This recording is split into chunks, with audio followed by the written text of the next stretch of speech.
Welcome back to Final Fantasy XIV. Once more in Kugane, in front of Lina Mevrilla, where we continue into the Alliance raid, probably. Serenia, what have you been? Did you not receive Alma's summons? Principal Lexendale's research into the auracide may finally have borne fruit. We must hurry to the Prima Vista before they embark on some grand and perilous adventure without us. If they can't wait for me, then they probably don't need me, right?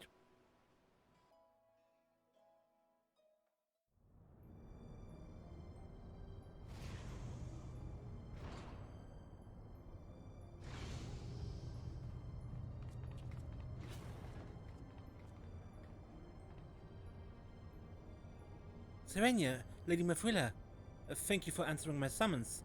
Master Garland was kind enough to send for an Archon from Charlian, and I thought it only right that you be present to hear her findings. To be frank, summoning Mikoto was more Y'shtola's idea. I simply came along to see what light she could shed on this mystery.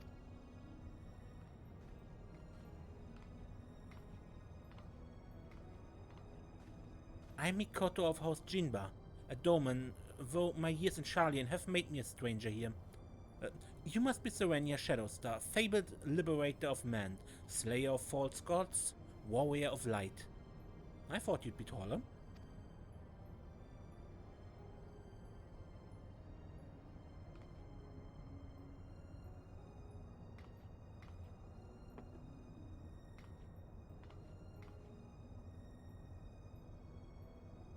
Let us speak of a crystal.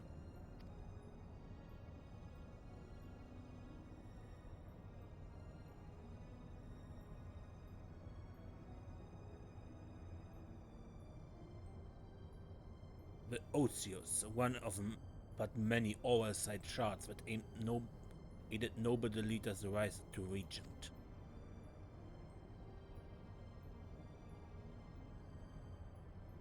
My apologies. The Osius is no ordinary crystal, even discounting its obvious historical importance. The specimen is more than a simple manifestation of elementally aspected energies. It is rather an ethereal lodestone whose facilitation of both the absorption and transmission of distinct frequency NRR-type harmonic vibrations has been observed to promote ethereal amplification. The result in neuroharmonic disturbance allows for highly unique emittance of CPRS waves that, instead of radiating outward with a determined factor of dispersal, instead resonate inward at a frequency so labored, my estimations place the rate of VRT decay at upward of several centuries, though I must admit I lack sufficient variance to complete a truly comprehensive graphical assessment. While the explanation may elicit admiring nods from your professors at the Academy, it will earn you only blank looks here. Take a deep breath and try again, this time in a language those of us without the echo might comprehend.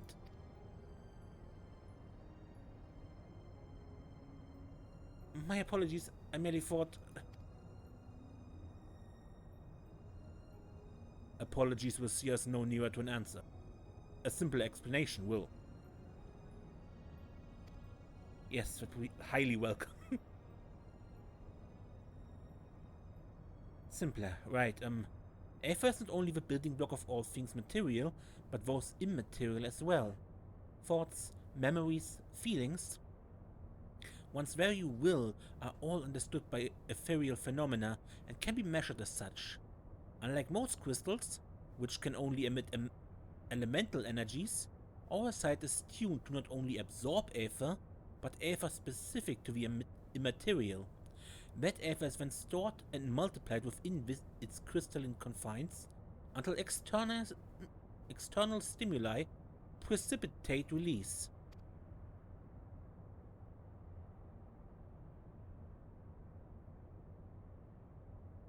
Try again. Under appropriate conditions, a strong will or desire can become imprinted upon the auracide and stored until fermentation, at which time the desire becomes manifest. Fermentation. What my studious young friend is trying to say is that the Orpheus takes one's deepest fantasies and makes them reality. Yes, that is simpler.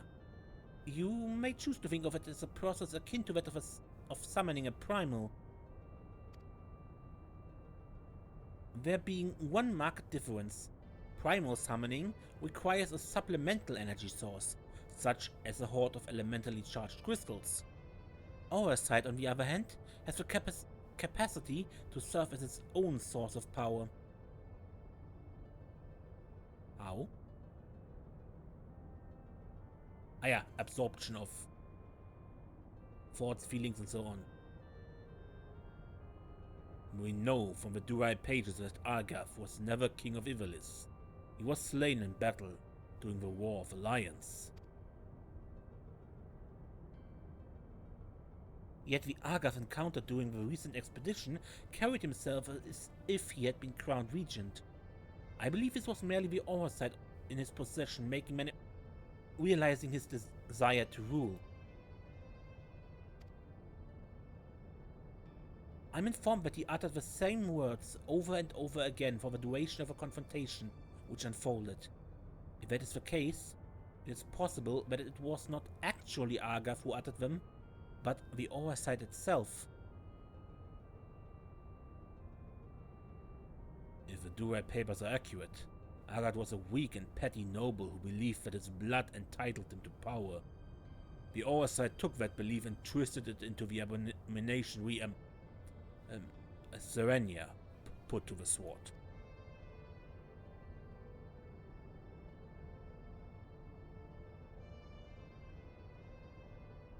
Then you are saying the crystal could prove a threat? The auracide armor. And not necessarily. Ramsar seemed to fare well enough. There's no record of the wrong regent being manipulated by the artifacts he gathered. In the hands of a just, the auracide should prove harmless, even beneficial.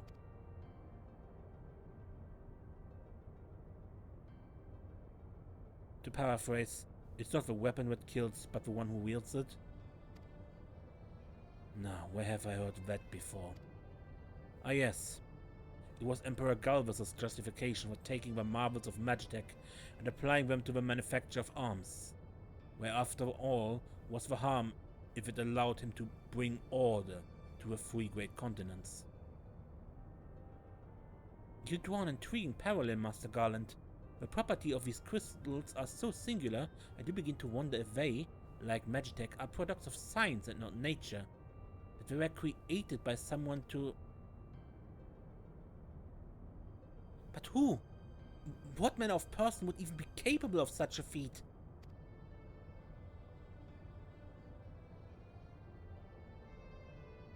Ascians, mayhap?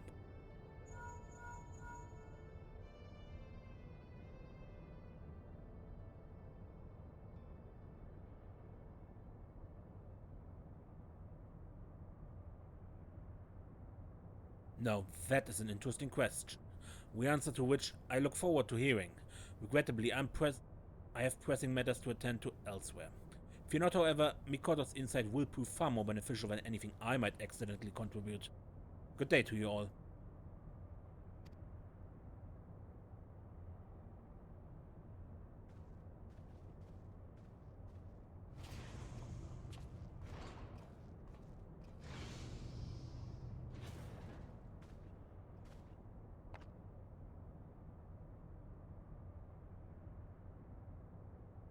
What I don't understand is...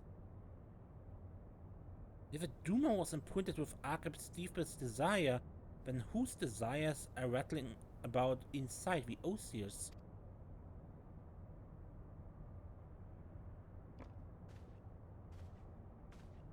I had the same question and thus conducted a thorough inspection of the crystal upon my arrival. The results were inconclusive. Traces of ethereal activity were present, but to all intents and purposes, the vessel was empty. Empty? But what of the voices I heard? Voices? I heard nothing of the sort. The only voices you heard, Alma, were in your stubborn head. Ramza, why won't you... Shall we speak of voices then? What of yours, Alma? Our resident voice of dissent. You've done naught but question the wisdom of our research from the moment we left Garlemald. Would you put your petty worries above our family's calling? No, I would never... You would never? Then why involve a gossip monger? A goody two-shoes and this flying mole?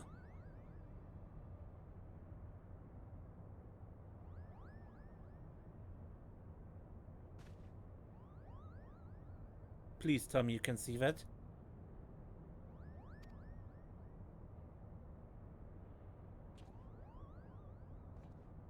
Moogle.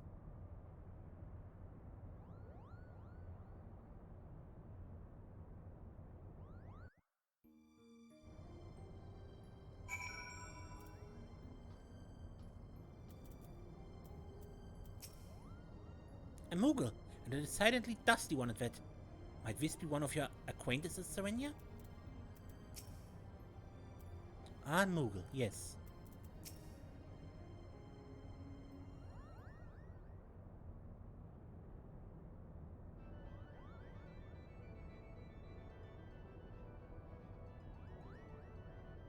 Am I interrupting? And, please do go on. My acceptance into your fine troop ranks will wait until all have said their piece. Goodbye. Guards, get this... Montblanc. The name is Montblanc, denizen of Damascus Desert, seeker of thrills, adventurer extraordinaire. But you may call me Montblanc. Goodbye. Damascus has long been known as a melting pot of myriad cultures. The minor races such as the Sikh, the Banga, and the Vieira might live in relative harmony with fewer illusioned others.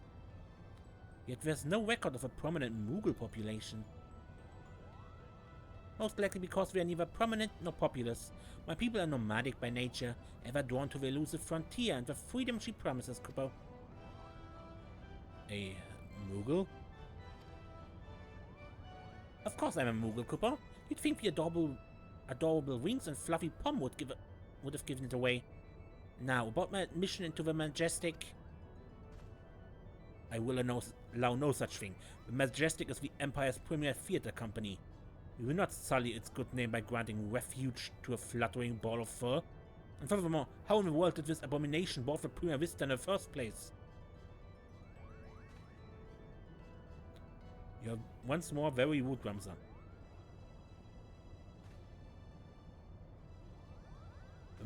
By means of his wings, were I to guess.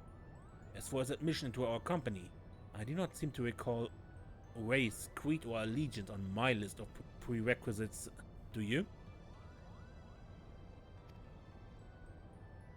No, father. Very well then. Montblanc, what is it exactly that calls you to the stage? Our stage.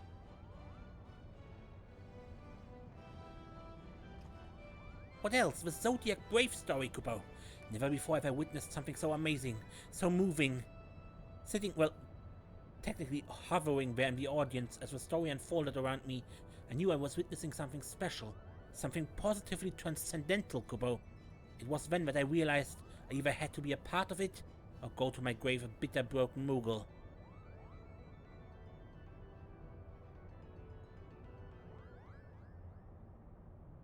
Was this realized before or after you swore you simply had to become the realm's greatest marauder, Kupo?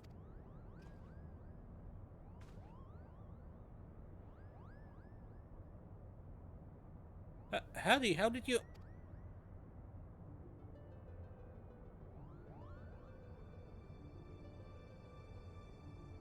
Perhaps you'd have more success at running away if you didn't reveal your grand designs to every other fool you happen to meet, Kupo. Was it not but 20 nights ago you took up the axe, Kupo? Now here you are professing your passion for the stage before carving even a single notch in your heft. Do you not remember? To he who churns the butter goes the sweetest bread. But how is one to savor said buttered bread if his head is in the belly of a fearsome beast? You accuse me of giving up, and I merely came to the realization that continuing would end in failure. Only through the change of course could I reach my final destination, Kupo. And that destination is what? Mama? Are you sure it's not Geomancer? Arithmetician? Templar? Do not bother answering, Kupo. We all know you'll be singing a different tune come cockcrow. That is where you're mistaken, Hardy. I was destined to be a thespian. I can feel it in my fur.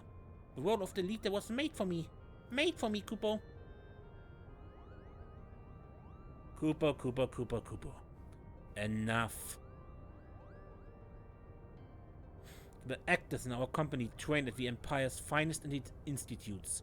They represent the pinnacle of a profession, not only in Garlemald, but across the entire world. A vagrant bat mole like you could never hope to share a stage with such artists, let alone play the part of a hero like the leader. You yourself admitted you were too craven to face a solitary beast. How do you imagine you would fare against a pack of theater critics? Any troupe would need proof of valor before it could even consider...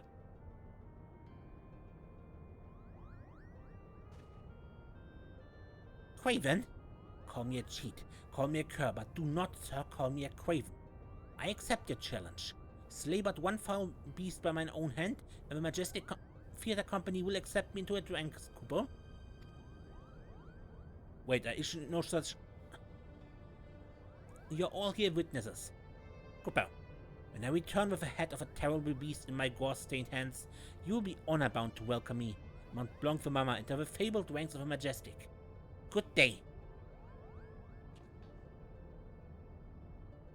Wonderful. What do we do now? What do? We do nothing. If that Mobad wishes to throw himself on the horns of a stampeding Zor, I will not stand in his way.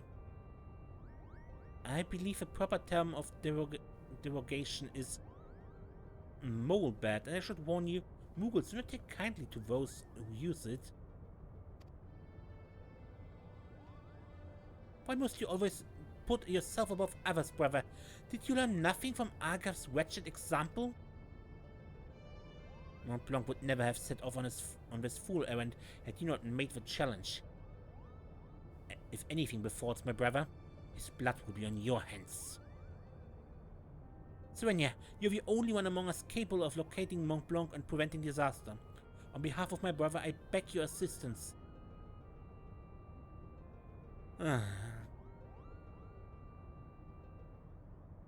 Okay. Come, Hardy. Tell me what you know. My brother can be rather simple-minded when it comes to such matters. Thinking to impress the warrior of light and her companions, Montblanc would likely choose the scene of her recent exploits to prove his worth. Meaning Rabinast, if I'm not mistaken. Pardon my language, but that Ramsar really is an incurable little prick. Is he not? How dare he speak to his sister and the Moogle in that manner? I couldn't decide which was worse, the things he said or the way the principal sat back and let him say it. But I suppose it's none of our concern. For now, let us concentrate on the task at hand. Finding that Moogle before there's something we all regret. What say we start nearby? Pier 2 perhaps?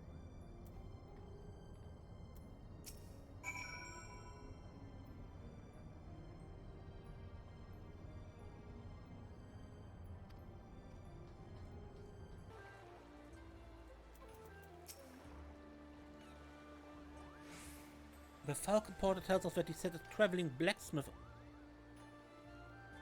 away to Yanshan, not a Bell Pass. Why would that be of interest to us, you ask?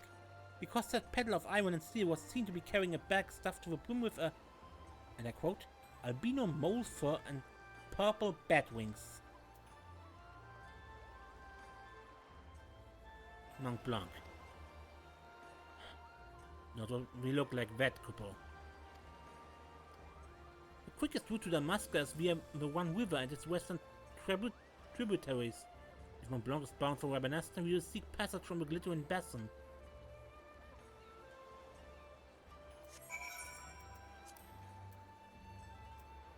Of what?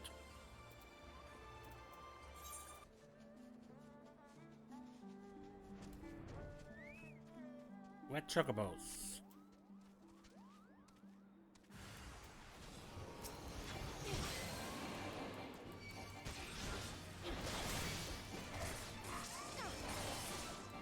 Now I'm being told not to underestimate these.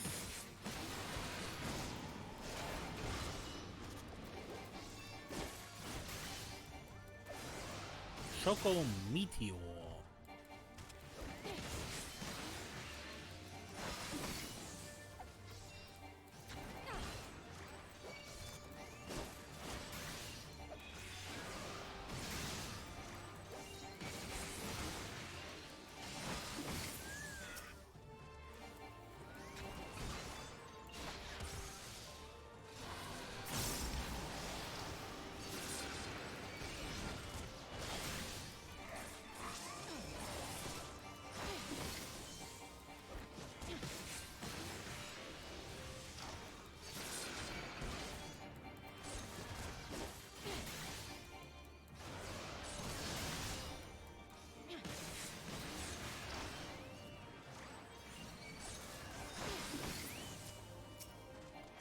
And accidentally pulled you.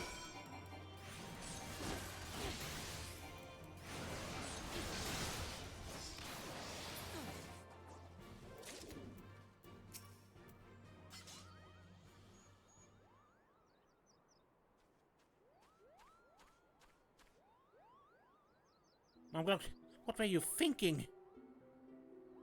Have you any idea what you put your brother through? He's been worried sick. Both Ferdy and Ramsay were right all along. I'm a failure. A flop, a flailing, flapping, foppish failure.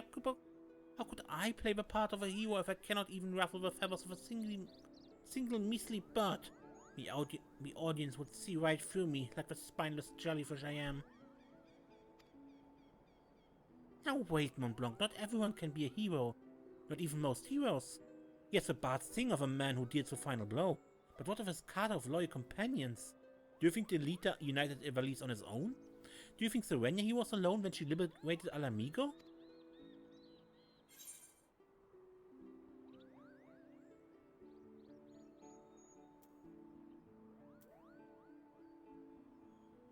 Not all wars are won on the front lines. But of course why not? Every campaign needs a brilliant architect, the mastermind who moves the pieces across the board. I, Montblanc, can be that mastermind. That was quick. Let us not dwell on the details. The day is saved and Montblanc has escaped the Sans-Scratch and the Singe to show for it.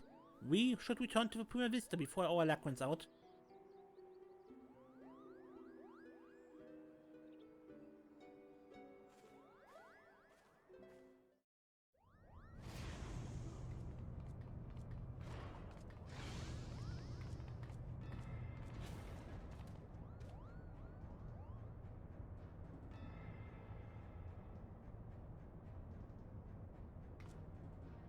Please, this ship is a place of peace. Release my sister, you will answer to me.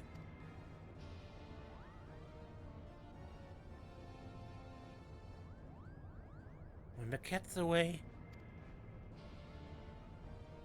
Put that damnable thing down, Ramsay. You're not helping matters.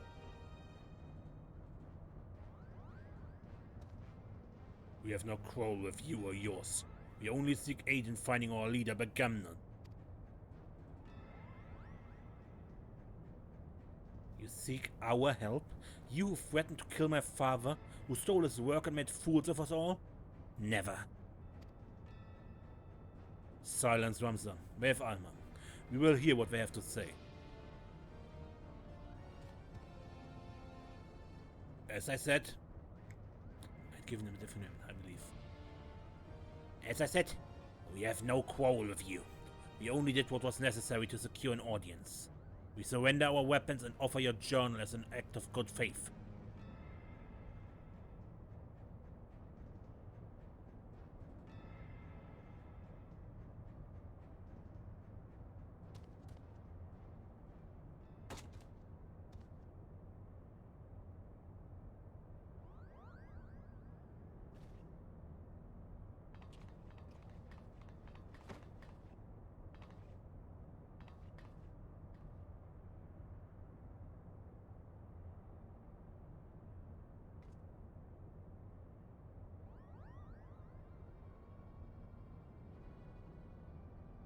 This is all a lot to digest, but your claims do coincide with what we have learned about the auracide.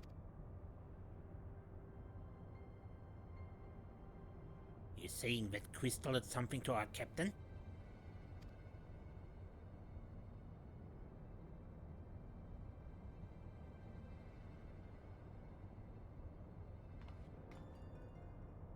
After being emptied of Argav's will, the Duma sought that of another to sate its appetite for aether.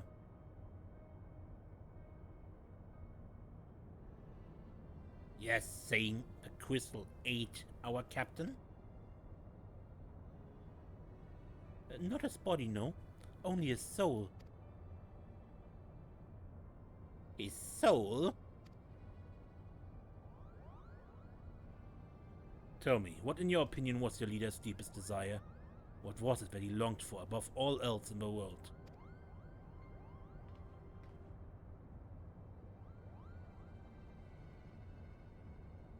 Why waste your breath reasoning with these lizards? They showed themselves for the beasts they are when they put a knife to your throat.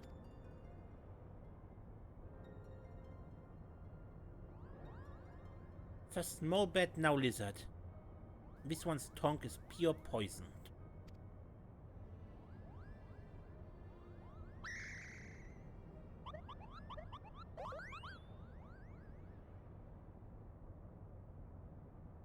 The boy can call us what he pleases. For our past failings, we deserve no better. Your failings? 30 summers have come and gone. Yet not a night goes by that I do not wake and sweat at the memory. We were Fusiliers in the Damascan army, stationed in the royal stronghold at Nalbina. Nalbina fort was reputed to be impenetrable. Its fall to the 4th Legion proved the turning point in the Imperial campaign, dealing a crushing blow to Damascan morale and ultimately marking the beginning of a kingdom's end.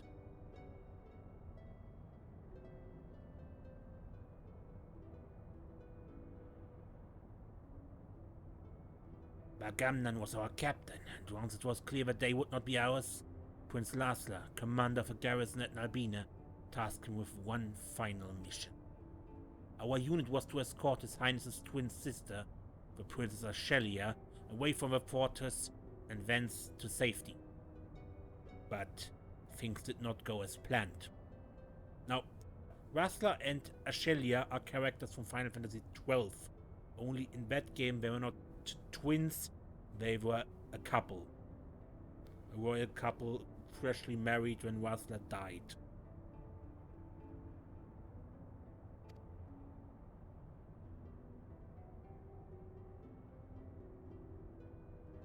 I still remember the words she uttered as she lay dying in the captain's arms, but a stone's throw from where the Garam Scythe waterway drains into the sea. Even as the fog of death descended upon her, she smiled and told us, the very people who failed her to survive for as long as even a single Damascan stood, our nation would never truly perish.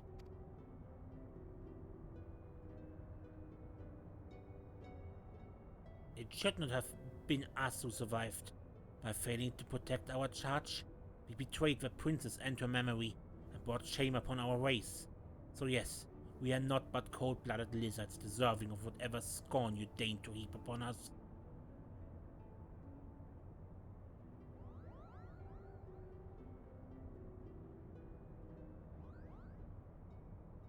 I think we may safely assume a deep-seated hatred toward the invaders of his homeland, coupled with self-loathing born from a sense of powerlessness.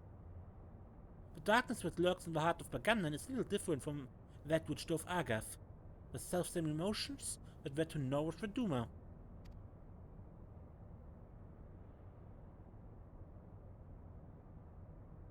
Stop speaking in riddles, Charlian. She's saying your brave captain will eventually turn into a monster, or the more of one. Gallian lies! What they say is true. If we do not find Pagandan and the Duma soon, none of us are safe, present company included. Do you have any idea where he might have gone? Any at all?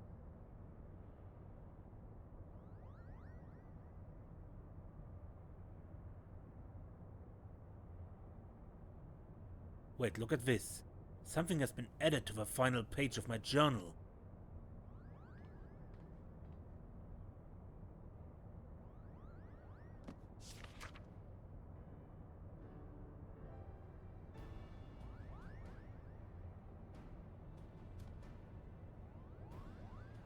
Then the captain must have put it there. Only he had access to it, and we found it the pack he left behind, that is. Is this Talmascan?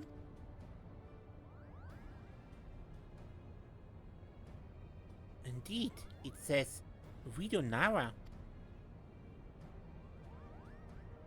The lighthouse? Why would he write that? And in the old man's journal, no less.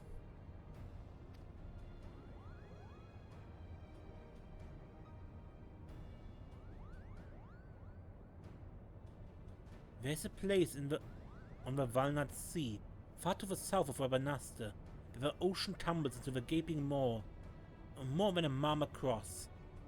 The Ridonara Cataract.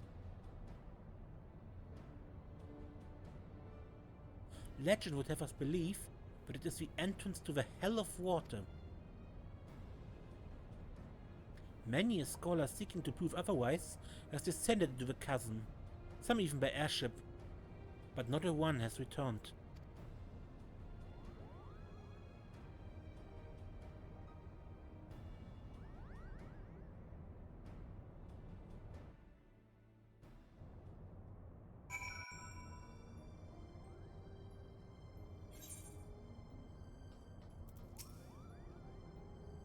I must admit to knowing little of Vidonara save that which Lady Mikoto shared with us. Before we expend valuable time and resources traveling to so remote a place, I must review my notes and see if there's any mention of the Abyss. We shall send it for you as soon as we learn aught of interest.